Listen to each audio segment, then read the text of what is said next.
So friends, ನಮ್ಮ ಈ desktop video ಮೊದಲನೇ ವಿಡಿಯೋದಲ್ಲಿ ಕೆಲವೊಂದು ವಿಷಯಗಳನ್ನ ನಾವು ಡಿಸ್ಕಸ್ ಮಾಡಿದ್ವಿ. ಡೆಸ್ಕ್ಟಾಪ್ ಅಂತಂದರೆ ಇದರಲ್ಲಿ ಏನೇನು ಇರುತ್ತೆ, ಈ ಚಿಕ್ಕ ಚಿಕ್ಕ ಇಮೇಜಸ್ಗಳಿಗೆಲ್ಲ ಐಕಾನ್ ಅಂತೀವಿ, ಆಮೇಲೆ ಟಾಸ್ಕ್ ಬಾರ್ ಅನ್ನೋದ್ರ ಬಗ್ಗೆ ಎಲ್ಲ ನೋಡಿದ್ವಿ. ಸೊ ನೀವು ಇನ್ನೂ ಆ ಒಂದು ವಿಡಿಯೋ ನೋಡಿಲ್ಲ ಅಂತಂದರೆ ಡಿಸ್ಕ್ರಿಪ್ಷನಲ್ಲಿ ಕೊಟ್ಟಿರ್ತೀನಿ ಲಿಂಕನ್ನು, ದಯವಿಟ್ಟು ಆ ವಿಡಿಯೋನು ನೋಡ್ಕೊಳ್ಳಿ. ಇವತ್ತಿನ ಒಂದು ಡೆಸ್ಕ್ಟಾಪ್ ಕ್ಲಾಸ್ನಲ್ಲಿ ಏನೇನು ಮಾಡೋಣ ಅಂತಂತಂದರೆ, ಈ ಡೆಸ್ಕ್ಟಾಪನ್ನು ಯಾವ ಥರ ಚೇಂಜ್ ಮಾಡಬೇಕು. ಈಗ ಹಿಂದೆ ಕಾಣ್ತಾ ಇದೆ ಒಂದು ವಿಂಡೋಸ್ ಇಮೇಜ್ ಇರೋವಂಥ ಒಂದು ಡೆಸ್ಕ್ಟಾಪ್ ಇದೆ. ಈ ಡೆಸ್ಕ್ಟಾಪ್ ಅಥವಾ ವಾಲ್ಪೇಪರ್ ಇದನ್ನು ಯಾವ ಥರ ಚೇಂಜ್ ಮಾಡಬೇಕು, ಆಮೇಲೆ ಇಲ್ಲಿರುವಂಥ ಐಕಾನ್ಗಳು ಅಂದರೆ ನಮ್ಮದೇ ಆದಂಥ ಸ್ವಂತ ಒಂದು ಫೋಲ್ಡರನ್ನು ಯಾವ ಥರ ಕ್ರಿಯೇಟ್ ಮಾಡಬೇಕು ಅಥವಾ ಒಂದು ಫೈಲನ್ನು ಯಾವ ಥರ ಕ್ರಿಯೇಟ್ ಮಾಡಬೇಕು ಅಂತ ಅನ್ನೋದನ್ನು ನೋಡೋಣ ಅಂತ ಫ್ರೆಂಡ್ಸ್. ಸೊ ನಂತರ ಫಸ್ಟಿಗೆ ನಾನು ಏನು ಮಾಡೋಣ ಅಂತಂದರೆ, ಈ ಡೆಸ್ಕ್ಟಾಪನ್ನು ಯಾವ ಥರ ಚೇಂಜ್ ಮಾಡೋದು ಅಂತ ನೋಡ್ಬೇಡೋಣ ಫ್ರೆಂಡ್ಸ್. ಸೊ ಈ ಡೆಸ್ಕ್ಟಾಪ್ ಮೇಲೆ ಮೌಸ್ ರೈಟ್ ಬಟನ್ನ ಕ್ಲಿಕ್ ಮಾಡೋಣ ಅಂತ. ಈ ಕ್ಲಿಕ್ ಮಾಡಿದ ತಕ್ಷಣ ಈ ಒಂದು ಇಮೇಜ್ ಬರುತ್ತೆ. ಇಮೇಜ್ಗೆ ಏನಂತ ಕರೆದಿದ್ದೀವಿ, ಮೆನ್ಯೂ ಅಂತ ಹೇಳಿದ್ವಿ. ಈ ಮೆನ್ಯೂನಲ್ಲಿ ಕೊನೆಯ ಒಂದು ಆಪ್ಷನ್ ಇದೆ ನೋಡಿ, ಯಾವುದದು ಪರ್ಸ್ನಲೈಸ್ ಅಂತ ಹೇಳ್ತೀವಿ ನಾವು ಇದನ್ನು. ಸೊ ಹಳೆಯ ಒಂದು ವರ್ಷನಲ್ಲಿ ಏನಿತ್ತಂದರೆ ಪ್ರಾಪರ್ಟೀಸ್ ಅಂತ ಬರ್ತಾಯಿತ್ತು. ಈಗಿನ ಒಂದು ಹೊಸ ವರ್ಷನ್ ಏನಿದೆ ಪರ್ಸ್ನಲೈಸ್ ಅಂತ ಇದೆ. ಸೊ ಈ ಒಂದು ಆಪ್ಷನನ್ನು ನೀವು ಕ್ಲಿಕ್ ಮಾಡಿದ್ರಿ ಅಂತಂದರೆ ನಮಗೊಂದು ಡೈಲಾಗ್ ಬಾಕ್ಸ್ ಬರುತ್ತೆ ಫ್ರೆಂಡ್ಸ್. ಈ ಡೈಲಾಗ್ ಬಾಕ್ಸ್ನಲ್ಲಿ ಏನಂತಂದರೆ ನಾವು ಯಾವ ಥರದ ಒಂದು ಇದನ್ನು ಹಾಕಬೇಕಾಗಿದೆ, ವಾಲ್ಪೇಪರನ್ನು ನಾನು ಸೆಟ್ ಮಾಡ್ಕೋಬೇಕಾಗಿದೆ, ಆ ಥರ ಇಲ್ಲಿ ಸಿಗುತ್ತೆ ಫ್ರೆಂಡ್ಸ್. ಸೊ ಇಲ್ಲಿ ವಿಂಡೋಸ್ 7 ಅಂತ ಇವಾಗ ಸದ್ಯ ನಮಗಿರುವಂಥ ಒಂದು ಡೆಸ್ಕ್ಟಾಪ್ ಇದೆ. ಸೊ ಇಲ್ಲಿ ಆರ್ಕಿಟೆಕ್ಚರ್ ಅಂತಿದೆ ನೋಡಿ, ಇದನ್ನು ನಾನು ಕ್ಲಿಕ್ ಮಾಡ್ತೀನಿ. ಕ್ಲಿಕ್ ಮಾಡಿದ ತಕ್ಷಣ ಇಲ್ಲಿ ಚೇಂಜ್ ಆಯ್ತು. ಇವಾಗ ನಾವೊಂದು ಈ ಡೆಸ್ಕ್ಟಾಪ್ ಏನಾಯ್ತು ಇವಾಗ ಚೇಂಜ್ ಆಯಿತು ನೋಡಿ. ಸೊ ಈ ಥರ ನಮಗೆ ಯಾವ್ಯಾವುದು ಡೆಸ್ಕ್ಟಾಪನ್ನು ಚೇಂಜ್ ಮಾಡ್ಕೋಬೇಕಾಗಿದೆ, ವಾಲ್ಪೇಪರ್ಸನ್ನು ಚೇಂಜ್ ಮಾಡ್ಕೋಬೇಕಾಗಿದೆ, ಈ ಒಂದು ಆಪ್ಷನ್ ಮೇಲೆ ಪರ್ಸ್ನಲೈಸ್ ಅನ್ನೋ ಆಪ್ಷನ್ ಮುಖಾಂತರ ನಾವು ಅದನ್ನು ಮಾಡ್ಕೋಬೋದು ಫ್ರೆಂಡ್ಸ್. ನಂತರ ಇಲ್ಲಿ ಒಂದು ಆಪ್ಷನ್ ಇದೆ, ಸೌಂಡ್ಸ್ ಅಂತ ಇದೆ ನೋಡಿ ಫ್ರೆಂಡ್ಸ್. ಈ ಸೌಂಡ್ಸ್ ಅಂತಂದರೆ, ಈ ನಾನು ಒಂದು ಡೆಸ್ಕ್ಟಾಪ್ ಚೇಂಜ್ ಮಾಡಿದ ತಕ್ಷಣ ಒಂದು ಯಾವುದೋ ಥರದ ಸೌಂಡ್ ಬಂತು ನಿಮಗೆ, ಅದೇ ಥರ ಇಲ್ಲಿ ವಿಂಡೋಸ್ ಸೌಂಡ್ಸ್ಗಳನ್ನ ಚೇಂಜ್ ಮಾಡೋಕ್ಕೆ ಈಗ ವಿಂಡೋಸ್ ಸೌಂಡ್ಸ್ ಅಂತಿದೆ ನೋಡಿ ಫ್ರೆಂಡ್ಸ್. ಇಲ್ಲಿ ಸೌಂಡ್ಸ್ ಅಂತಿದೆ. ಸೊ ಸೌಂಡ್ಸ್ ಅನ್ನೋದನ್ನು ನಾನು ಕ್ಲಿಕ್ ಮಾಡ್ತೀನಿ. ಇಲ್ಲೇನಾಗುತ್ತೆ ಅಂದರೆ ತಿರ್ಗಾ ಇನ್ನೊಂದು ಡೈಲಾಗ್ ಬಾಕ್ಸ್ ಬರುತ್ತೆ. ಈ ಡೈಲಾಗ್ ಬಾಕ್ಸ್ನಲ್ಲಿ ಕೆಲವೊಂದು ಸೌಂಡ್ಸ್ಗಳನ್ನ ಕೊಟ್ಟಿದ್ದಾರೆ. ವಿಂಡೋಸ್ ಅಂತಿದೆ ನೋಡಿ, ಇಲ್ಲಿ ಒಂದೆರಡು ಸೌಂಡ್ಸ್ಗಳನ್ನ ತೋರಿಸ್ಬಿಡ್ತೀನಿ ನಾನು ನಿಮಗೆ, ಯಾವ ಥರ ಅವು ಇದ್ದಾವೆ ಅಂತ ಅನ್ನೋದು. ಫಾರ್ ಎಕ್ಸಾಂಪಲ್ ಈ ಥರ ಸೌಂಡ್ ಆಗುತ್ತೆ ಫ್ರೆಂಡ್ಸ್. ಸೊ ಎಕ್ಸಾಂಪಲ್, ಸೊ ಒಂದು ಪ್ರಿಂಟ್ ಕೊಟ್ರಿ ಅಂತಂದರೆ ಪ್ರಿಂಟ್ ಕಂಪ್ಲೀಟ್ ಆದ ತಕ್ಷಣ ಯಾವ ಥರ ಒಂದು ಸೌಂಡ್ ಬರಬೇಕು. ಆಮೇಲೆ ಪ್ರೋಗ್ರಾಮ್ ಎರರು, ಅದರದ್ದು ಇಲ್ಲಿ ಇಲ್ಲ, ಸೌಂಡ್ ಇಲ್ಲ. ನ್ಯೂ ಫ್ಯಾಕ್ಸ್ ನೋಟಿಫಿಕೇಷನ್, ಫ್ಯಾಕ್ಸ್ ಬಂದಿದ್ದ ನೋಟಿಫಿಕೇಷನ್ ಯಾವ ಥರ ಸೌಂಡ್ ಬರಬೇಕು, ಈ ಥರ.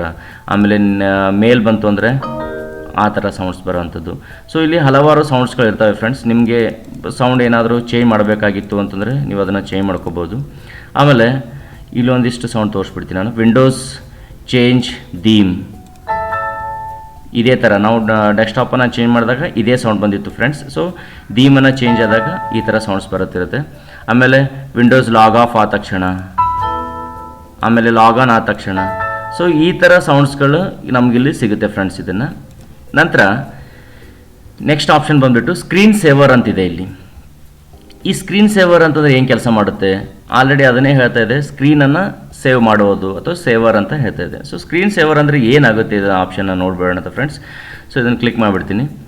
ಸೊ ಇಲ್ಲೇನಾಗುತ್ತೆ ಅಂತಂದರೆ, ನೀವೇನೋ 1 ನಿಮಿಷ 2 ನಿಮಿಷ ಸ್ವಲ್ಪ ನೀವೇನಾದರೂ ಕಂಪ್ಯೂಟರ್ ಆಪ್ರೇಟ್ ಮಾಡಲಿಲ್ಲ ಅಂತಂದರೆ ಆ ಸ್ಕ್ರೀನನ್ನು ಸೇವ್ ಮಾಡಬೇಕು. ಅದನ್ನು ಅಂದರೆ ಎಕ್ಸಾಂಪಲ್, ನೀವು ಡೆಸ್ಕ್ಟಾಪ್ ಮೇಲೆ ಯಾವುದೋ ಒಂದು ಫೈಲ್ ಓಪನ್ ಮಾಡಿ ಇಟ್ಟಿರಿ, ಆ ಟೈಮಲ್ಲಿ 1 ನಿಮಿಷ ನೀವು ಆ ಕಂಪ್ಯೂಟರ್ನ ಆಪ್ರೇಟ್ ಮಾಡಲೇ ಇಲ್ಲ ಅಂತ ಇಟ್ಕೊಳ್ಳೋಂಥ, ಆಗ ಏನು ಮಾಡುತ್ತೆ ಅಂತಂದರೆ ನೀವು ಇರುವಂಥ ಸ್ಕ್ರೀನನ್ನು ಸೇವ್ ಮಾಡೋಕ್ಕೆ ಸ್ಟಾರ್ಟ್ ಮಾಡುತ್ತೆ. ಅಂದರೆ ವೆರಿ ಸಿಂಪಲ್ಲಾಗಿ ಹೇಳಬೇಕು ಅಂತಂದರೆ, ಬೇರೆ ಬೇರೆ ಒಂದು ಡಿಸೈನ್ಸ್ಗಳು ಬರೋದಾಗಲಿ ಅಥವಾ ಬ್ಲ್ಯಾಂಕ್ ಸ್ಕ್ರೀನ್ ಬಂದು ನಿಂತಿರೋದಾಗಲಿ ಈ ಥರ ಸೇವ್ ಮಾಡುತ್ತೆ ಅದನ್ನು.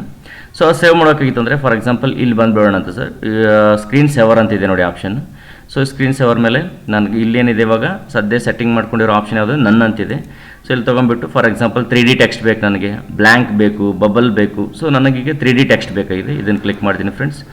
ಸೊ ಇಲ್ಲಿ ಪ್ರಿವ್ಯೂ ಕಾಣ್ತಾ ಇರುತ್ತೆ ನಿಮಗೆ, ಅಂದರೆ ಶ್ಯಾಂಪಲ್ ತೋರಿಸ್ತಾ ಇರುತ್ತೆ ನಿಮ್ಗೆ ಯಾವ ಥರ ಬರುತ್ತೆ ಅದನ್ನಂತ. ಮೈ ಕಂಪ್ಯೂಟರ್ ಕ್ಲಾಸ್ ಅಂತ ಇಲ್ಲಿ ಕಾಣ್ತಾ ಇದೆ. ಸೊ ನಾನು ಅದನ್ನು ಚೇಂಜ್ ಮಾಡಬೇಕು. ನನಗೆ ಇವಾಗ ಸೆಟ್ಟಿಂಗ್ಸ್ ಅಂತ ಹೋಗಿ ನಂತರ ಇಲ್ಲಿದೆ ನೋಡಿ ಮೈ ಕಂಪ್ಯೂಟರ್ ಕ್ಲಾಸ್ ಅಂತ. ಸೊ ಅದನ್ನು ನಾನು ಚೇಂಜ್ ಮಾಡ್ತೀನಿ. ಫಾರ್ ಎಕ್ಸಾಂಪಲ್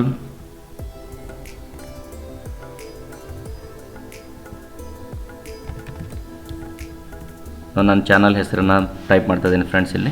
ನಂತರ ನಮಗೆ ಫಾಂಟ್ ಯಾವ ಥರ ಬೇಕು, ಆಮೇಲೆ ಅದು ರೊಟೇಷನ್ ಯಾವ ಥರ ಆಗಬೇಕು, ಮೋಷನ್ ಹೆಂಗೆ, ಸ್ಪಿನ್ ಅಂತಿದೆ. ಸೊ ಇದರಲ್ಲಿ ಟೈಪ್ಸ್ ಇದ್ದಾವೆ. ಸೀಸಾ ಅಂತಿದೆ, ಆಮೇಲೆ ಥಂಬಲ್ ಅಂತಿದೆ. ಸೊ ನಾವು ಟಂಬಲ್ ಅಂತ ಬೇಕಾಗಿತ್ತು ಅಂದರೆ ಟಂಬಲ್ ಅಂತ ತೊಗೊಂಡ್ರಿ ಅಂತಂದರೆ ಟಂಬಲ್ ಅಂತಲೇ ಆಗುತ್ತೆ. ಅದನ್ನೆಲ್ಲ ತೊಗೊಂಡ್ಬಿಟ್ಟು ನಾವು ಜಸ್ಟ್ ಇಲ್ಲಿ ಓಕೆ ಅಂತ ನಾವು ಆಪ್ಷನ್ ಮೇಲೆ ಕ್ಲಿಕ್ ಮಾಡಿದ್ರಿ ಅಂತಂದರೆ ನಮ್ಮದು ಒಂದು ಸ್ಕ್ರೀನ್ ಸೇವರ್ನ ಏನು ಸೆಟ್ ಮಾಡ್ಕೊಂಡು ಅದೇ ಥರ ಚೇಂಜ್ ಆಗಿರುತ್ತೆ. ಸೊ ಅದನ್ನು ನೀವು ಬೇಕಾದರೆ ಫ್ರೆಂಡ್ಸ್ ಅದನ್ನು ನಾವು ಪ್ರಿವ್ಯೂ ನೋಡಿಬಿಡೋಣ ಅಂತ ಯಾವ ಥರ ಬರುತ್ತೆ ಅದನ್ನಂತ. ಸೊ ಇಲ್ಲಿ ಪ್ರಿವ್ಯೂ ಅಂತ ಅನ್ನೋ ಒಂದು ಆಪ್ಷನ್ ಕೂಡ ಇದೆ, ಬಟನ್ ಇದೆ ನೋಡಿ. ಇಲ್ಲಿ ಪ್ರಿವ್ಯೂ ಅಂತ ಅನ್ನೋ ಬಟನನ್ನು ನಾನು ತೋರಿಸ್ಬಿಡ್ತೀನಿ. ಈ ಪ್ರಿವ್ಯೂ ಬಟನನ್ನು ನೀವು ಏನಾದರೂ ಕ್ಲಿಕ್ ಮಾಡಿದ್ರಿ ಅಂತಂದರೆ ಆ ಸ್ಕ್ರೀನ್ ಸೇವರ್ ನಾವು ಏನು ಸೆಟ್ ಮಾಡಿದ್ದೀವೋ ಅದನ್ನು ಡಿಸ್ಪ್ಲೇ ಆಗುತ್ತೆ. ಫಾರ್ ಎಕ್ಸಾಂಪಲ್ ಈ ಥರ ಡಿಸ್ಪ್ಲೇ ಆಗುತ್ತೆ ಫ್ರೆಂಡ್ಸ್ ಇದನ್ನು. ಸೊ ನೀವೇನೋ ಸ್ವಲ್ಪ ಹೊತ್ತು ನೀವು ಕಂಪ್ಯೂಟರ್ ಆಪ್ರೇಟ್ ಮಾಡಿಲ್ಲ ಅಂತಂದರೆ ಈ ಒಂದು ಸ್ಕ್ರೀನ್ ಸೇವರ್ ನಿಮ್ಮದು ಸ್ಕ್ರೀನ್ ಮೇಲೆ ಇದನ್ನು ಡಿಸ್ಪ್ಲೇ ಆಗುತ್ತಾ ಇರುತ್ತೆ. ಅದರಿಂದ ಏನಾಗುತ್ತೆ ಅಂದರೆ ಸ್ಕ್ರೀನನ್ನು ಸೇವ್ ಮಾಡ್ಬೋದು ಅಂತ ನಾವು ಹೇಳ್ಬೋದು ಫ್ರೆಂಡ್ಸ್ ನಾವಿಲ್ಲಿ. ಸೊ ಇದರಲ್ಲಿ ಡಿಸೈನ್ಸ್ಗಳಿದ್ದಾವೆ, ಟಂಬಲ್ ಇದೆ, ಸೀಸಾ ಇದೆ. ಸೊ ನಿಮ್ಗೆ ಯಾವುದೊಂದು ಡಿಸೈನ್ ಬೇಕೋ ಆ ಡಿಸೈನ್ ಮುಖಾಂತರ ನಾವು ಇದನ್ನು ಸ್ಕ್ರೀನ್ ಸೇವರನ್ನು ಸೆಟ್ ಮಾಡ್ಕೋಬೋದು ಫ್ರೆಂಡ್ಸ್ ನಾವಿಲ್ಲಿ. ಸೊ ನಂತರ ಇಲ್ಲಿದೆ ನೋಡಿ ಕೆಳಗಡೆ ವೇಟ್ ಅಂತ ಇದೆ ಇಲ್ಲಿ. ಸೊ ವೇಟ್ ಅಂತಂದರೆ ಇಲ್ಲಿ ಏನು ನಂಬರ್ಸ್ ಕೊಟ್ಟಿದ್ದಾರೋ ಅದು ಮಿನಿಟ್ನಲ್ಲಿ ಕೌಂಟ್ ಮಾಡ್ತಿರುತ್ತೆ. ಫಾರ್ ಎಕ್ಸಾಂಪಲ್ 1 ಮಿನಿಟ್ ನಾನು ವೇಟ್ ಮಾಡಬೇಕಾ, 2 ಮಿನಿಟ್ ಇರಬೇಕಾ, 3 ಮಿನಿಟ್ಸ್ ಇರಬೇಕಾ. ಸೊ ಮಿನಿಮಮ್ ಏನಂದರೆ 1 ಮಿನಿಟ್ ಅಂತ ತೋರಿಸ್ತಿರುತ್ತೆ ಫ್ರೆಂಡ್ಸ್ ಇದು. ಸೊ ಇದನ್ನು ಎಷ್ಟು ನಿಮಿಷಕ್ಕೆ ಆದ ನಂತರ ಈ ಒಂದು ಕೊಟ್ಟಿರುವಂತಹ ಏನಿಗಿದೆ ನೋಡಿ ಸ್ಕ್ರೀನ್ ಸೇವರು ಅದನ್ನು ಡಿಸ್ಪ್ಲೇ ಆಗಬೇಕು ಅಂತ ಅನ್ನೋದು. ಅಂದರೆ 1 ನಿಮಿಷ ನಾವು ಏನಾದರೂ ಕಂಪ್ಯೂಟರ್ ಆಪ್ರೇಟ್ ಮಾಡಲಿಲ್ಲ ಅಂತಂದರೆ ಈ ಸ್ಕ್ರೀನ್ ಸೇವರ್ ನಮ್ಮ ಡಿಸ್ಪ್ಲೇ ಮಾನಿಟರ್ ಮೇಲೆ ಬಂದು ಡಿಸ್ಪ್ಲೇ ಆಗುತ್ತೆ. ಅಥವಾ 2 ಮಿನಿಟ್ಸ್ 3 ಮಿನಿಟ್ಸ್ ಈ ಥರ ನಿಮ್ಗೆ ಎಷ್ಟು ನಿಮಿಷ ಒಂದು ಟೈಮಿಂಗ್ ಕೊಟ್ಟಿರ್ತಾರೋ ಆ ಟೈಮಿಂಗ್ ಮುಖಾಂತರ ಅದು ಆಗುತ್ತೆ ಫ್ರೆಂಡ್ಸ್. ಸೊ ನಂತರ ಇಲ್ಲಿ ನೀವು ಏನೇ ಸೆಟ್ಟಿಂಗ್ ಮಾಡಿಕೊಂಡ್ರು ಫಸ್ಟ್ ಅಪ್ಲೈ ಅನ್ಬೇಕು, ನಂತರ ಓಕೆ ಅಂದ್ಬಿಡಿ. ಅಂದರೆ ನೀವೇನು ಸೆಟ್ಟಿಂಗ್ ಚೇಂಜಸ್ ಮಾಡಿರ್ತೀರೋ ಅದನ್ನು ಅಪ್ಲೈ ಅನ್ಬೇಕು, ಅದು ಅಪ್ಲೈ ಆಗುತ್ತೆ ಅವಾಗ. ನಂತರ ಓಕೆ ಅಂತಂದರೆ ಓಕೆ ಆಗಿಬಿಡುತ್ತೆ ಫ್ರೆಂಡ್ಸ್ ಇಲ್ಲಿ. ಸೊ ಇದು ಸ್ಕ್ರೀನ್ ಸೇವರ್ ಅಂತ ಗೊತ್ತಾಯಿತು ಫ್ರೆಂಡ್ಸ್ ನಮಗೆ. ನಂತರ ವಿಂಡೋಸ್ ಕಲರ್ ಅಂತ ಒಂದು ಆಪ್ಷನ್ ಇದೆ. ವಿಂಡೋಸ್ ಕಲರ್ ನೋಡ್ಕೊಂಡು ಬಂದ್ಬಿಡೋಣ ಏನಾಗುತ್ತೆ ಅಂತ. ಈಗ ವಿಂಡೋಸ್ ಕಲರ್ ಒಂದು ಯಾವುದೋ ಸೆಟ್ ಇದೆ, ಯಾವುದಾದ್ರು ಬ್ಲೂ ಅಂತ ಇರೋದಿದೆ. ಸೊ ನಾನು ಇವಾಗ ಏನಾದರೂ ಬೇರೆದೊಂದು ಸ್ಕೈ ಅಂತ ಅದ್ರ ಮೇಲೆ ಕ್ಲಿಕ್ ಮಾಡ್ತೀನಿ. ಏನಾಗುತ್ತೆ ಚೇಂಜಸ್ ಆಗ್ತಾ ಇದೆ. ಬೇರೆ ಕಲರ್ ಕ್ಲಿಕ್ ಮಾಡೋಣ, ಈಸಿಯಾಗಿ ಗೊತ್ತಾಗುತ್ತೆ. ಸೊ ಇಲ್ಲಿ ರೂಬಿ ಕಲರ್ ಇದೆ, ರೂಬಿ ಕ್ಲಿಕ್ ಮಾಡ್ತೀನಿ. ಸೊ ನೋಡಿ ಇಲ್ಲಿ ಟೈಟಲ್ ಬಾರ್ ಚೇಂಜ್ ಆಯಿತು. ಇಲ್ಲಿ ಆಮೇಲೆ ಟಾಸ್ಕ್ ಬಾರ್ ಕಲರ್ ಕೂಡ ಚೇಂಜ್ ಆಯಿತು. ಅಂದರೆ ಇದೇನಂತಂದರೆ ಟೈಟಲ್ ಬಾರ್ಗಳಿರ್ಬೋದು ಅಥವಾ ಕೆಲವೊಂದು ಡೈಲಾಗ್ ಬಾಕ್ಸ್ನ ಒಂದು ಟೈಟಲ್ ಇರ್ಬೋದು, ಟಾಸ್ಕ್ ಬಾರ್ ಇರ್ಬೋದು, ಈ ಎಲ್ಲ ಕಲರ್ಗೆ ಚೇಂಜಸ್ ಮಾಡೋಕ್ಕೆ ಕಲರ್ದು ಒಂದು ಆಪ್ಷನ್ ಏನಿದೆ ಅಂತಂದರೆ ಈ ವಿಂಡೋಸ್ ಕಲರ್ನಲ್ಲಿ ಬರುತ್ತೆ ಫ್ರೆಂಡ್ಸ್. ಸೊ ಡಿಫಾಲ್ಟ್ ಆಗೋದು ಬ್ಲೂ ಕಲರ್ ಇದ್ದಿರುತ್ತೆ. ಸೊ ನಿಮ್ಗೆ ಯಾವ ಕಲರ್ ಬೇಕು ಆ್ಯಸ್ ಯುವರ್ ರಿಕ್ವೈರ್ಮೆಂಟ್ ನೀವು ಅದನ್ನು ಚೇಂಜ್ ಮಾಡ್ತಾ ಇರ್ಬೋದು ಫ್ರೆಂಡ್ಸ್ ಇಲ್ಲಿ. ಸೊ ಇದನ್ನು ಕಲರ್ ಚೇಂಜಸ್ ಮಾಡೋಕ್ಕೆ ಈ ಒಂದು ಸೆಟ್ಟಿಂಗ್ಸ್ ಹೆಲ್ಪ್ ಆಗುತ್ತೆ ಅಂತ ಹೇಳ್ತೀವಿ ಫ್ರೆಂಡ್ಸ್. ಸೊ ಇಷ್ಟೆಲ್ಲ ಏನಂತಂದರೆ ಪರ್ಸನಲೈಸ್ ಅಂತ ಅನ್ನೋ ಒಂದು ಆಪ್ಷನಲ್ಲಿ ಇಷ್ಟು ಸೆಟ್ಟಿಂಗ್ಸ್ಗಳಿದ್ದಾವೆ ಫ್ರೆಂಡ್ಸ್. ಸೊ ವಿಡಿಯೋನ ರಿಪೀಟ್ ಮಾಡಿ ನೋಡಿ ಅಂತಂದರೆ ಯಾವುದೋ ನೀವು ಸೆಟ್ಟಿಂಗ್ ಮಾಡೋಕ್ಕೆ ಹೋಗಿರ್ತೀರ, ಒಂದೇನೋ ಸೆಟ್ಟಿಂಗ್ ಮಾಡ್ಕೊಂಡು ಅರ್ಧಕ್ಕೆ ನಿಂತ್ಬಿಡ್ತೀರ. ಸೊ ಹೀಗಿದ್ದಾಗ ವಿಡಿಯೋನ ಸ್ವಲ್ಪ ಪದೇ ಪದೇ ನೋಡಿ, ಅದರಿಂದ ಎಲ್ಲ ಸೆಟ್ಟಿಂಗ್ಸ್ಗಳು ಅರ್ಥ ಆಗುತ್ತೆ ಫ್ರೆಂಡ್ಸ್. ನಂತರ ಈ ಒಂದು ಡೆಸ್ಕ್ಟಾಪ್ ಮೇಲೆ ನನಗೊಂದು ಫೋಲ್ಡರನ್ನು ಕ್ರಿಯೇಟ್ ಮಾಡಬೇಕಾಗಿದೆ. ಇವಾಗ ಇಲ್ಲಿದೆ ಡೆಸ್ಕ್ಟಾಪ್ ನ್ಯೂ ಅಂತಿದೆ, ಡೆಸ್ಕ್ಟಾಪ್ ಅಂತ 2 ಫೋಲ್ಡರ್ಸ್ ಇದ್ದಾವೆ ಫ್ರೆಂಡ್ಸ್. ಇದೇ ಥರ ನಂದು ಒಂದು ಫೋಲ್ಡರನ್ನು ಕ್ರಿಯೇಟ್ ಮಾಡಬೇಕಾಗಿದೆ ಅಂತ ಇಟ್ಕೊಳ್ಳೋಣಂತ. ಸೊ ಆ ಫೋಲ್ಡರ್ ಹೆಂಗೆ ಕ್ರಿಯೇಟ್ ಮಾಡೋದು ಅಂತಂದರೆ ಮೌಸ್ ರೈಟ್ ಬಟನ್ ಕ್ಲಿಕ್ ಮಾಡಿಬಿಡಿ. ಇಲ್ಲಿ ಮೆನ್ಯೂ ಬಂತು ಒಂದು. ಈ ಮೆನ್ಯೂನಲ್ಲಿ ತುಂಬ ಆಪ್ಷನ್ಸ್ಗಳಿದ್ದಾವೆ. ಸೊ ಈ ಮೆನ್ಯೂನಲ್ಲಿ ಇಷ್ಟೆಲ್ಲ ಆಪ್ಷನ್ಸ್ ಇದ್ದಾವೆ. ಈ ಮೆನ್ಯೂನಲ್ಲಿ ನನಗೆ ಯಾವ ತೊಗೋಬೇಕಾಗಿದೆ ಅಂತಂದರೆ ನ್ಯೂ ಅಂತನೋ ಒಂದು ಆಪ್ಷನ್. ಈ ನ್ಯೂ ಆಪ್ಷನ್ ಏನು ಕೆಲಸ ಮಾಡುತ್ತೆ ಅಂತಂದರೆ ನನಗೆ ಫೋಲ್ಡರ್ ಬೇಕಾಗಿದೆನಾ ಅಥವಾ ಒಂದು ಯಾವುದೋ ಅಪ್ಲಿಕೇಶನ್ ಒಂದು ಶಾರ್ಟ್ಕಟ್ ಫೈಲ್ ಬೇಕಾಗಿದೆನಾ. ಸೊ ನನಗೆ ಇವಾಗ ಏನು ಬೇಕಾಗಿದೆ ಫೋಲ್ಡರ್ ಬೇಕಾಗಿದೆ. ಸೊ ನಾನೀಗ ಫೋಲ್ಡರ್ ಅಂತನೋ ಒಂದು ಆಪ್ಷನ್ ಮೇಲೆ ನಾನು ಇದನ್ನು ಕ್ಲಿಕ್ ಮಾಡ್ತೀನಿ ಫ್ರೆಂಡ್ಸ್. ಸೊ ಫೋಲ್ಡರ್ ಅಂತ ಕ್ಲಿಕ್ ಮಾಡಿದ ತಕ್ಷಣ ಒಂದು ಫೋಲ್ಡರ್ ಬಂದಿದೆ. ಆಮೇಲೆ ಈ ಒಂದು ಫೋಲ್ಡರ್ನ ಎಕ್ಸಾಂಪಲ್ ಇವಾಗ ಫಸ್ಟಿಗೆ ಫೈಲ್ ನೇಮ್ ಏನಿದೆ ನೋಡಿ ಅದನ್ನು, ಅಂದರೆ ಡಿಫಾಲ್ಟ್ ಆಗಿ ತೋರಿಸ್ತಿರುತ್ತೆ ನ್ಯೂ ಫೋಲ್ಡರ್ ಅಂತ. ನೀವು ಅದು ಬ್ಲೂ ಕಲರ್ ಇದ್ದಾಗ ನೀವು ಚೇಂಜ್ ಮಾಡ್ಬೋದು ಅದನ್ನು. ಸೊ ಬ್ಲೂ ಕಲರ್ ಇದ್ದಾಗೆ ಚೇಂಜ್ ಮಾಡಬೇಕಾ, ಆ ನಂತರ ಚೇಂಜ್ ಮಾಡೋಕ್ಕಾಗಲ್ಲ, ಹಾಗೇನಿಲ್ಲ. ನೀವು ಒಂದು ಫೋಲ್ಡರ್ ನೇಮ್ ಅಥವಾ ಫೈಲ್ ನೇಮ್ ನೀವು ಯಾವಾಗ ಬೇಕಾದರೂ ಚೇಂಜ್ ಮಾಡ್ಬೋದು, ಎಷ್ಟು ಟೈಮ್ಸ್ ಬೇಕಾದರೂ ಚೇಂಜ್ ಮಾಡ್ಬೋದು ಫ್ರೆಂಡ್ಸ್ ಅದರಲ್ಲಿ. ಸೊ ಹೀಗಾಗಿ ನಾನು ಈಗ ಫೋಲ್ಡರ್ಗೆ ಒಂದು ನೇಮ್ ಕೊಟ್ಬಿಡ್ತೀನಿ. ಎಕ್ಸಾಂಪಲ್ ಟೆಸ್ಟ್ ಫೈಲ್ಸ್ ಅಂತ ಕೊಟ್ಬಿಡೋಣ ಅಂತ. ಸೊ ಕೊಟ್ಟು ಎಂಟರ್ ಕೀ ಪ್ರೆಸ್ ಮಾಡಿ, ಆರ್ ಅಥವಾ ನೀವು ಮೌಸ್ ಹೊರಗಡೆ ಮೌಸ್ ಕ್ಲಿಕ್ ಮಾಡ್ರೂ ತೊಂದರೆ ಇಲ್ಲ ಫ್ರೆಂಡ್ಸ್. ಸೊ ಈಗೇನಾಯ್ತು ಹೇಳಿ ನಮ್ಮದೊಂದು ಫೋಲ್ಡರನ್ನು ಇವಾಗ ಕ್ರಿಯೇಟ್ ಮಾಡ್ತೀವಿ. ಸೊ ಈ ಥರ ಒಂದು ಹೊಸ ಫೋಲ್ಡರನ್ನು ಕ್ರಿಯೇಟ್ ಮಾಡೋಕ್ಕೆ ನಾವು ಡೆಸ್ಕ್ಟಾಪ್ ಮೇಲೆ ಮೌಸ್ ರೈಟ್ ಬಟನ್ ಕ್ಲಿಕ್ ಮಾಡಿಬಿಟ್ಟು ನ್ಯೂ ಅಂತ ಹೋಗಿ ಅಲ್ಲಿ ಫೋಲ್ಡರ್ ಆಪ್ಷನ್ ತೊಗೊಂಡ್ರೆ ಫೋಲ್ಡರ್ ಕ್ರಿಯೇಟ್ ಆಗುತ್ತೆ. ಇಲ್ಲ ನನಗೊಂದು MS ವರ್ಡ್ ಫೈಲನ್ನು ಕ್ರಿಯೇಟ್ ಮಾಡಬೇಕಾಗಿದೆ, ಶಾರ್ಟ್ಕಟ್ ಫೈಲನ್ನು. ಸೊ ಅವಾಗ ಏನು ಮಾಡೋದು, ಇಲ್ಲಿದೆ ವರ್ಡ್ 2007 ಡಾಕ್ಯುಮೆಂಟ್ ಅಂತ. ಸೊ ಅದನ್ನು ಕ್ಲಿಕ್ ಮಾಡ್ತೀನಿ. ಸೊ ಇಲ್ಲಿ ಬಂತು ಅದನ್ನು. ಸೊ ಇಲ್ಲಿ ನನಗೆ ಇದಕ್ಕೂ ನೇಮ್ ಚೇಂಜ್ ಮಾಡಬೇಕು ಅಥವಾ ಇದನ್ನು ಆಮೇಲೆ ಚೇಂಜ್ ಮಾಡಿ ನೋಡೋಣ ಅಂತ ಹೊರಗಡೆ ಕ್ಲಿಕ್ ಮಾಡೋಣ ಅಂತ. ಈಗ ಫೈಲ್ ನೇಮ್ ಏನಿದೆ ನ್ಯೂ ವರ್ಡ್ 2007 ಡಾಕ್ಯುಮೆಂಟ್ ಅಂತ ಫೈಲ್ ನೇಮ್ ಇದೆ ಫ್ರೆಂಡ್ಸ್. ಸೊ ಸೊ ನಂತರ ನಾನು ಇದನ್ನು ಓಪನ್ ಮಾಡ್ತೀನಿ. ಮೌಸ್ ರೈಟ್ ಬಟನ್ ಕ್ಲಿಕ್ ಮಾಡಿ ಓಪನ್ ಮಾಡ್ಕೊಳ್ಳೋಣ ಅಂತ. ಫೈಲ್ಸ್ ಓಪನ್ ಆಯಿತು. ನಾನು ಇಲ್ಲಿ ಏನೋ ಒಂದಿಷ್ಟು ಟೈಪ್ ಮಾಡ್ತೀನಿ. ಫಾರ್ ಎಕ್ಸಾಂಪಲ್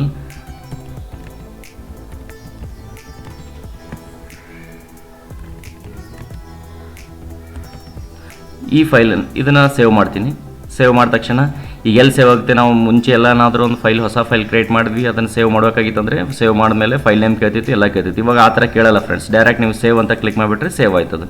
ಎಲ್ಲಿ ಸೇವ್ ಆಗ್ತಾ ಇದೆ ಹೇಳಿ, ಅದು ಈ ಒಂದು ಫೈಲ್ನಲ್ಲಿ ಸೇವ್ ಆಗಿದೆ ಫ್ರೆಂಡ್ಸ್. ಅದನ್ನು ಸೊ ಇದನ್ನು ತಿರ್ಗಾ ನೀವು ಓಪನ್ ಮಾಡಿ ನೋಡಿ.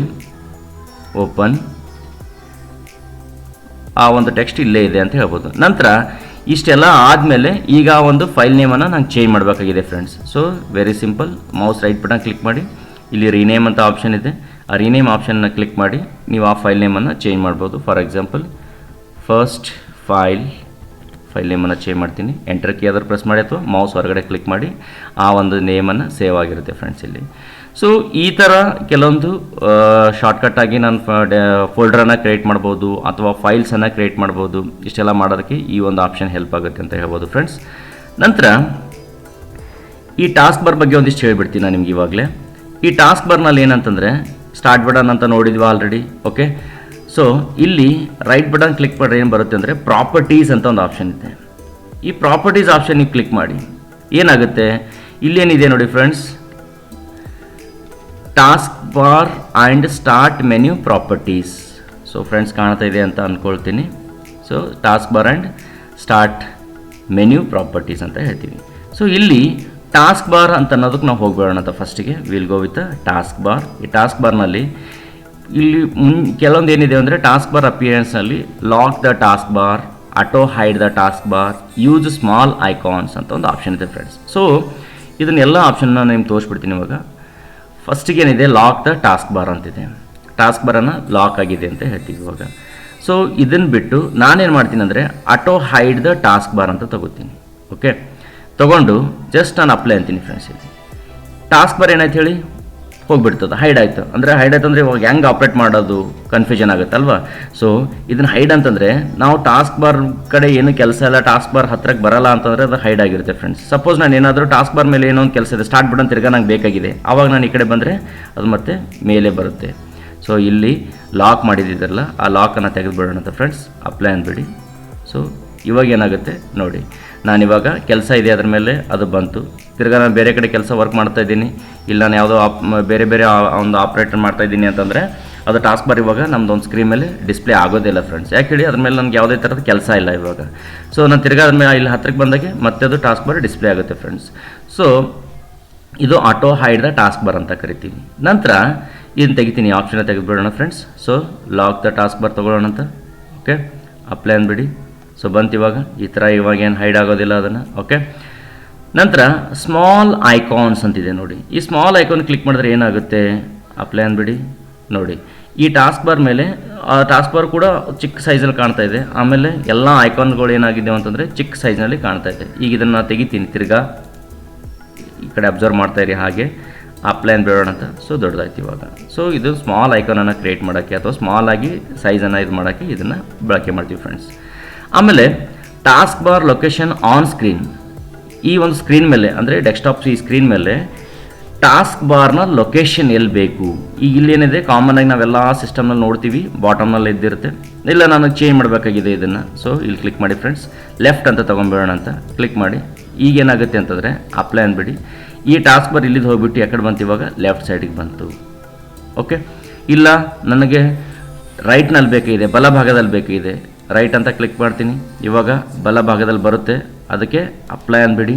ಸೊ ಇಲ್ಲಿ ಬಲಭಾಗದಲ್ಲಿ ಬಂತು ಫ್ರೆಂಡ್ಸ್.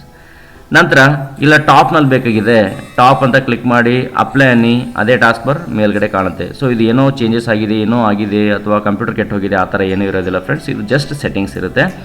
ಸೊ ಈ ಥರ ಏನಾದರೂ ಇತ್ತು ಅಥವಾ ನೀವು ಮನೆಯಲ್ಲಿ ಏನೋ ಚಿಕ್ಕ ಮಕ್ಕಳು ಆಪ್ರೇಟ್ ಮಾಡಿ ಏನೋ ಒಂದು ಸಲ ಟಾಸ್ಕ್ ಬಾರ್ ಆ ಕಡೆ ಚೇಂಜ್ ಆಗಿರುತ್ತೆ, ಅದಕ್ಕೆ ಯಾವುದೇ ಥರದಂಥ ಭಯ ಪಡುವಂಥ ಅವಶ್ಯಕತೆ ಇರೋದಿಲ್ಲ. ಸಿಂಪ್ಲಿ ನೀವು ಪ್ರಾಪರ್ಟೀಸ್ ಬನ್ನಿರಿ. ಯಾವ ಪ್ರಾಪರ್ಟೀಸ್ ಅಂತ ನೆನಪಿದೆ ಅಂದ್ಕೋತೀನಿ. ಸೊ ಟಾಸ್ಕ್ ಬಾರ್ನಲ್ಲಿರುವಂಥ ಸ್ಟಾರ್ಟ್ ಬಟನ್ ಪ್ರಾಪರ್ಟೀಸ್ ನೀವು ಬಂದ್ರಿ ಅಂತಂದರೆ ಇಲ್ಲಿ ಟಾಸ್ಕ್ ಬಾರ್ ಮೇಲೆ ಹೋಗಿ ನಂತರ ಇಲ್ಲಿ ಟಾಸ್ಕ್ ಲೊಕೇಶನ್ ಆನ್ ಸ್ಕ್ರೀನ್ ಅಂತ ಆಪ್ಷನ್ ಇದೆ. ಸೊ ನಾನು ನಿಮ್ಗೆ ತೋರಿಸ್ಬಿಡ್ತೀನಿ. ಈ ಒಂದು option task location on screen ಈ ಒಂದು ಆಪ್ಷನಲ್ಲಿ ಬಂದು ಇಲ್ಲಿ ಆಯ್ಕೆಗಳಿದ್ದಾವೆ. ನಮಗೆ ಯಾವ್ದು ಬೇಕು, ಬಾಟಮ್ ಅಂತ ಒಂದು ಆಪ್ಷನ್ ಬೇಕು. ಸೊ ಬಾಟಮ್ ಅಂದರೆ ನಮ್ಮ ಕೆಳಗಡೆ ಆ ಒಂದು ಟಾಸ್ಕ್ ಬಾರ್ ಎಲ್ಲಿ ಮುಂಚೆ ಎಲ್ಲಿ ಡಿಸ್ಪ್ಲೇ ಆಗ್ತಿಲ್ಲ, ಸೊ ಆ ಒಂದು ಇದರಲ್ಲಿ ನನಗೆ ಬೇಕು ಅಂತ ಅನ್ನೋದಕ್ಕೆ ಅದನ್ನು ತೊಗೊಂಡ್ಬಿಡೋಣ ಅಂತ ಫ್ರೆಂಡ್ಸ್. ಸೊ ಕ್ಲಿಕ್ ಮಾಡಿಬಿಟ್ಟು ಬಾಟಮ್ ಅಂದ್ಬಿಡೋಣ ಅಂತ. ನಂತರ ಅಪ್ಲೈ. ನೆನಪಿರಲಿ, ಯಾವುದೇ ಆಯ್ಕೆಗಳನ್ನ ತೊಗೊಂಡ ತಕ್ಷಣ ಅಲ್ಲಿ ಏನು ಮಾಡ್ಬೇಕಂತಂದರೆ ಅಪ್ಲೈ ಅಂತ ಕೊಡಲೇಬೇಕು. ಅಪ್ಲೈ. ಸೊ ಇವಾಗ ಕೆಳಗಡೆ ಬಂತು. ನಂತರ ಅದನ್ನು ಓಕೆ ಅಂತಂದರೆ ಅಷ್ಟೇ ಉಳ್ಕೊಂಡ್ಬಿಡುತ್ತೆ ಫ್ರೆಂಡ್ಸ್. ಅದನ್ನು ನಂತರ ಈ ಒಂದು ಸೆಟ್ಟಿಂಗ್ಸ್ಗಳು ತುಂಬ ಇಂಪಾರ್ಟೆಂಟ್ ಆಗಿರುತ್ತೆ. ದಯವಿಟ್ಟು ನೋಡಿ, ವಿಡಿಯೋ ರಿಪೀಟ್ ಮಾಡಿ ನೋಡಿ, ಅಥವಾ ಯಾವುದೋ ಒಂದು ಮಿಸ್ಟೇಕ್ ಆಗಿತ್ತು ಅಂತಂತಂದ್ರು ತಿರ್ಗಾ ಇನ್ನೊಂದು ಸರ್ತಿ ನೋಡಿ. ನಂತರ ಈ ಕಡೆ ಟೈಮ್ ಆ್ಯಂಡ್ ಡೇಟ್ ಒಂದು ಇದೆ, ಅದ್ರ ಮೇಲೆ ಕ್ಲಿಕ್ ಮಾಡಿಬಿಡೋಣ ಅಂತ ಫ್ರೆಂಡ್ಸ್. ಸೊ ಇಲ್ಲಿ ಲಾಸ್ಟ್ ವೀಡಿಯೋದಲ್ಲಿ ಬರೀ ನಾವು ಟೈಮು ಮತ್ತು ಡೇಟ್ ಅಷ್ಟೇ ಹಿಂಗೆ ನೋಡಿದ್ವಿ. ಇದನ್ನು ಚೇಂಜ್ ಮಾಡಬೇಕಾಗಿದೆ ಅಂತಂದರೆ change date and time settings ಅಂತಿದೆ ನೋಡಿ ಫ್ರೆಂಡ್ಸ್. ಇದ್ರ ಮೇಲೆ ಕ್ಲಿಕ್ ಮಾಡಿದ್ರೆ ಸೊ ಇಲ್ಲಿ ಟೈಮ್ ಆ್ಯಂಡ್ ಡೇಟ್ ಚೇಂಜ್ ಮಾಡೋದಕ್ಕೆ ಒಂದು ಆಪ್ಷನ್ ಇದೆ ಫ್ರೆಂಡ್ಸ್ ಇಲ್ಲಿ. ಅನಂತರ ನಾವು ವಿಂಡೋಸ್ ಯಾವ ಒಂದು ಸಿಸ್ಟಮ್ನಲ್ಲಿ ವಿಂಡೋಸನ್ನು ಇದು ಮಾಡ್ತಾ ಇರ್ತೀವೋ, ಲೋಡ್ ಮಾಡ್ತಾ ಇರ್ತೀವೋ ಸಿಸ್ಟಮಲ್ಲಿ, ಅವಾಗೇನಾಗುತ್ತೆ ಫ್ರೆಂಡ್ಸ್, ಇಲ್ಲಿ ಸೆಟ್ ಮಾಡಬೇಕಾಗುತ್ತೆ ಇಂಡಿಯನ್ ಟೈಮ್ ಅಂತ. ಆವಾಗ ಚೆನ್ನೈ, ಕಲ್ಕತ್ತಾ, ಮುಂಬೈ, ನ್ಯೂ ಡೆಲ್ಲಿ ಅಂತ ನಾವು ಒಂದು ಟೈಮನ್ನು ಸೆಟ್ ಮಾಡಿರ್ತೀವಿ ನಾವು. ಆ ಒಂದು ಟೈಮ್ ಪ್ರಕಾರ ಇಲ್ಲಿ ಟೈಮ್ ಸೆಟ್ ಆಗಿರುತ್ತೆ ಫ್ರೆಂಡ್ಸ್. ಇದನ್ನು ಇಲ್ಲ ನಮ್ಗೆ ಚೇಂಜ್ ಮಾಡಬೇಕಾಗಿತ್ತು ಅಂದರೆ ಟೈಮ್ ಜೋನನ್ನು ನೀವು ಚೇಂಜ್ ಮಾಡ್ಬೋದು ಫ್ರೆಂಡ್ಸ್ ಇಲ್ಲಿ. ಓಕೆ, ಸೊ ಇದನ್ನು ಟೈಮ್ ಚೇಂಜ್ ಮಾಡ್ಬೋದು. ನಂತರ ಇಲ್ಲ ನಮಗೆ ಡೇಟ್ ಚೇಂಜ್ ಮಾಡಬೇಕಾಯ್ತು ಅಂದರೆ ಡೇಟ್ ಕೂಡ ಇಲ್ಲಿದೆ, ಚೇಂಜ್ ಮಾಡ್ಬೋದು. ಚೇಂಜ್ ಡೇಟ್ ಆ್ಯಂಡ್ ಟೈಮ್ ಅಂತ ಆಪ್ಷನ್ ಇದೆ ಫ್ರೆಂಡ್ಸ್ ಇಲ್ಲಿ. ಇದು ಕ್ಲಿಕ್ ಮಾಡಿದ್ರಿ ಅಂತಂದರೆ ಡೇಟ್ ಆ್ಯಂಡ್ ಟೈಮ್ ಈ ಒಂದು ಆಪ್ಷನ್ ಪ್ರಕಾರ ನೀವು ಇದನ್ನು ಟೈಮ್ ಮತ್ತು ಡೇಟ್ ಕೂಡ ಇಲ್ಲಿ ಚೇಂಜ್ ಮಾಡ್ಬೋದು ಫ್ರೆಂಡ್ಸ್. ಸೊ ಆಮೇಲೆ ಇಲ್ಲಿ ಬಂದರೆ ಒಂದು ಆಪ್ಷನ್ ಇರುತ್ತೆ ಫ್ರೆಂಡ್ಸ್, ಏನಂತಂದರೆ daylight saving time is not observed by this time zone ಒಂದು ಆಪ್ಷನ್ ಇದೆ ಫ್ರೆಂಡ್ಸ್. ಇಲ್ಲಿದೆ ನೋಡಿ, ಇಂಟರ್ನೆಟ್ ಟೈಮ್ ಅಂತ ಇದೆ. ಸೊ ಇಲ್ಲೇನಿದೆ ಅಂತಂದರೆ this computer is set to automatically synchronise on a scheduled basis. So ಇದು ಇಂಟರ್ನೆಟ್ ಟೈಮ್ ಪ್ರಕಾರ ಸಿಂಕ್ರೊನೈಸ್ ಆಗ್ತಾ ಇರುತ್ತೆ ಅಂತ ಈ ಒಂದು ಆಪ್ಷನ್ ಪ್ರಕಾರ ಗೊತ್ತಾಗುತ್ತೆ ಫ್ರೆಂಡ್ಸ್. ಸೊ ಇದರಿಂದ ನೀವೇನಂತಂದರೆ ಡೇಟು ಮತ್ತು ಟೈಮ್ ಕೂಡ ಈ ಸಿಸ್ಟಮ್ಗೆ ನೀವು ಚೇಂಜ್ ಮಾಡ್ಬೋದು ಫ್ರೆಂಡ್ಸ್. ಸೊ ಇವಿಷ್ಟು ಕೆಲವೊಂದು ಸೆಟ್ಟಿಂಗ್ಸ್ ಆಗಿದ್ದು, ಅಂದರೆ ಲಾಸ್ಟ್ ವಿಡಿಯೋದಲ್ಲಿ ನಾವು ಅದನ್ನು ಕಂಪ್ಲೀಟಾಗಿ ಕವರ್ ಮಾಡೋಕ್ಕಾಗಿರಲಿಲ್ಲ. ನಂತರ ಇದೇ ಥರ ಲಾಸ್ಟ್ ಟೈಮ್ ನಮ್ಮದೊಬ್ಬರು ವೀಕ್ಷಕರು ಹೇಳಿದ್ರು, ಸರ್ ಒಂದಿಷ್ಟು ಸೆಟ್ಟಿಂಗ್ಸ್ ಇನ್ನೂ ಅಥವಾ ಕಂಪ್ಲೀಟಾಗಿ ಆಗಿಲ್ಲ ಅಂತನ್ನೋ ಒಂದು ವಿಷಯನ ಹೇಳಿದರು. ಸೊ ಕಮೆಂಟ್ ಮುಖಾಂತರ ಈ ಥರ ನೀವು ಹೇಳ್ತಾ ಬಂದರೆ ನಮಗೂ ಏನಾಗುತ್ತೆ ಎಲ್ಲ ಈ ವಿಷಯಗಳನ್ನ ಹೇಳುವಾಗ ಯಾವುದೋ ಒಂದು ಮಿಸ್ಟೇಕ್ ಆಗಿರುತ್ತೆ ಅಥವಾ ಯಾವುದೋ ಒಂದು ಕವರ್ ಮಾಡಿರೋದಿಲ್ಲ. ನೀವು ನೋಡಿದ ತಕ್ಷಣ ಅದನ್ನು ಹೇಳಿದ್ರಿ ಅಂತಂದರೆ ನಾವು ತಿರ್ಗಾ ಇನ್ನೊಂದು ಎಲ್ಲ ಒಂದೇನು ಸೆಟ್ಟಿಂಗ್ಸ್ ಇರ್ಬೋದು ಅಥವಾ ಏನೋ ಹೊಸ ಹೊಸ ಆಪ್ಷನ್ಸ್ಗಳಿರ್ಬೋದು ಅಥವಾ ನಾವು ನಿಮ್ಗೆ ಯಾವ್ದು ರಿಕ್ವೈರ್ಮೆಂಟ್ ಇತ್ತು ಅದು ನಾವು ಮಿಸ್ ಆಗಿತ್ತು ಅಂದರೆ ಖಂಡಿತವಾಗಿ ಅದು ವಿಡಿಯೋ ಕೂಡ ನಾವು ಕೊಡ್ಬೋದು. ಸೊ ನಮ್ಮ ಮೂಲ ಉದ್ದೇಶ ಒಂದೇ ಇರುತ್ತೆ, ನಮ್ಮದು ವಿಡಿಯೋ ನೋಡೋರು ಎಲ್ಲರೂ ಈ ಒಂದು ಕಂಪ್ಯೂಟರ್ನಲ್ಲಿ ಪರ್ಫೆಕ್ಟ್ ಆಗಲಿ ಅಂತ ಅನ್ನೋದೇ ನಮ್ಮದು ಒಂದು ಉದ್ದೇಶ ಆಗಿರುತ್ತೆ ಫ್ರೆಂಡ್ಸ್. ಸೊ ವಿಡಿಯೋನ ಕಂಪ್ಲೀಟಾಗಿ ನೋಡಿ, ಯಾಕಂತಂದರೆ ಈ ಹೇಳಬೇಕಾದಾಗೆ ಪ್ರತಿಯೊಂದು ಸಲ ಬೇರೆ ಬೇರೆ ಸೆಟ್ಟಿಂಗ್ಸ್ಗಳನ್ನ ಹೇಳ್ತಿರ್ತೀವಿ ಅಥವಾ ಬೇರೆ ಬೇರೆ ಆಪ್ಷನ್ಸ್ಗಳು ಹೇಳ್ತಿರ್ತೀವಿ. ನಂತರ ಕೆಲವೊಂದು ಸೆಟ್ಟಿಂಗ್ಸ್ಗಳಲ್ಲಿ ರಿಟರ್ನ್ ಬರೋಕ್ಕೆ ಆಗ್ತಾ ಇರೋದಿಲ್ಲ. ಸೊ ಹೀಗಾಗಿ ವಿಡಿಯೋನ ಕಂಪ್ಲೀಟಾಗಿ ನೋಡಿ. ಆಮೇಲೆ ಪ್ರತಿ ವಿಡಿಯೋಗಳನ್ನ ಅಂದರೆ ಈ ಎಲ್ಲ ಕ್ಲಾಸ್ದ ವಿಡಿಯೋಗಳು ಇದ್ದಾವೆ, ಇದರಲ್ಲಿ ಪ್ರಾಕ್ಟಿಕಲ್ಗಿಂತ ಹಿಂದೆ ಥೆರಾಟಿಕಲ್ ಮಾಡಿರುವಂಥ ವಿಡಿಯೋಗಳು ಇದ್ದಾವೆ ಫ್ರೆಂಡ್ಸ್. ಎಲ್ಲ ವಿಡಿಯೋಗಳನ್ನ ನೋಡಿ ಆಮೇಲೆ ಅದೇ ಥರ ಕಮೆಂಟ್ಸ್ ಕೊಡಿ, ಏನಾದರೂ ಚೇಂಜಸ್ ಮಾಡೋದಿತ್ತು ಅಥವಾ ಇದು ಮಿಸ್ಸಿಂಗ್ ಆಗಿದೆ ಅಥವಾ ನಿಮ್ಮ ಹತ್ರ ಏನಾದರೂ ಕ್ವೈರೀಸ್ ಇದ್ದಾವೆ, ದಯವಿಟ್ಟು ನೀವು ವಿಡಿಯೋ ಮುಖಾಂತರ ಕಮೆಂಟ್ನಲ್ಲಿ ಕೇಳಿ. ಇದರಿಂದ ಏನಾಗುತ್ತೆ ಅಂದರೆ ಹೊಸ ವಿಡಿಯೋದಲ್ಲಿ ನಾವು ಬರುವಾಗ ನಿಮ್ಮದು ಎಲ್ಲ ಕ್ವೈರೀಸನ್ನು ನನಗೆ ಅಂದರೆ ನಿಮ್ಮ ಕ್ವೈರೀಸನ್ನು ನಾನು ಸಾಲ್ವ್ ಮಾಡೋಕ್ಕೆ ಹೆಲ್ಪ್ ಆಗುತ್ತೆ ಅಂತ ಹೇಳ್ತೀನಿ ಫ್ರೆಂಡ್ಸ್. ಸೊ ಇದಿಷ್ಟು ಈ ಒಂದು ವಿಡಿಯೋದ ಇನ್ಫಾರ್ಮೇಷನ್ ಆಗಿತ್ತು ಫ್ರೆಂಡ್ಸ್. ಸೊ ಮುಂದಿನ ವಿಡಿಯೋದಲ್ಲಿ ಮತ್ತೆ ಹೊಸ ವಿಷಯಗಳ ಜೊತೆಗೆ ಬರ್ತೀನಿ ಫ್ರೆಂಡ್ಸ್. ಸೊ ಅಲ್ಲಿವರೆಗೂ ಹೊಸ ವಿಷಯಗಳನ್ನ ತಿಳ್ಕೊಳ್ಳಿ, ದಿನಾಲೂ ಓದ್ತಾ ಇರ್ರಿ, ಸಂತೋಷವಾಗಿರ್ರಿ, ಹೆಲ್ದಿಯಾಗಿರ್ರಿ. ಮುಂದಿನ ವಿಡಿಯೋದಲ್ಲಿ ಸಿಗ್ತೀನಿ ಫ್ರೆಂಡ್ಸ್. ಬಾಯ್.